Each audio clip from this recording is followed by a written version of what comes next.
गिरीश भाऊ असतील किंवा स्थानिक महापौर असतील, स्थानिक मंत्री असतील, यांना रोषाला सामोरं जावं लागतं. तुम्ही त्यांना कार्यक्रमात सल्ला दिला की नाही, निश्चितपणे रोषाला सामोरं जावंच लागतं. इतकी कामं चालली आहेत, त्या कामांमुळे लोकांना जो त्रास होतोय, लोक साहजिक रोष करतील. आणि तो रोष हा पहिल्यांदा तर महानगरपालिका, आमदार, मंत्री यांच्याच अंगावर येणार आहे. पण मी त्यांना असा सल्ला दिलाय की जर आपण चांगलं काम करतोय तर थोडं रोषालाही समोर गेलं पाहिजे. राजकारणामध्ये चांगलं काम करत असताना कधी कधी आपल्याला 2 शिव्या खाव्या लागतात.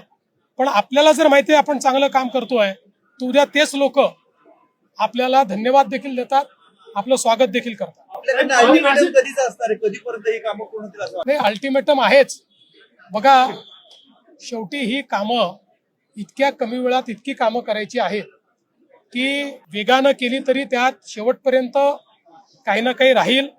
पण मला हा विश्वास आहे की कुंभमेळा सुरू होण्याच्या आधी पहिली पर्वणी किंवा त्याच्या आधी जेव्हा इथे साधुग्राम वगैरे आपण तयार करतो त्याच्या बऱ्याच पूर्वी ही सगळी कामं मी संपतो. आज शंखनाद झालेला आहे. आज खऱ्या अर्थानं कुंभमेळ्याचा शंखनाद आहे.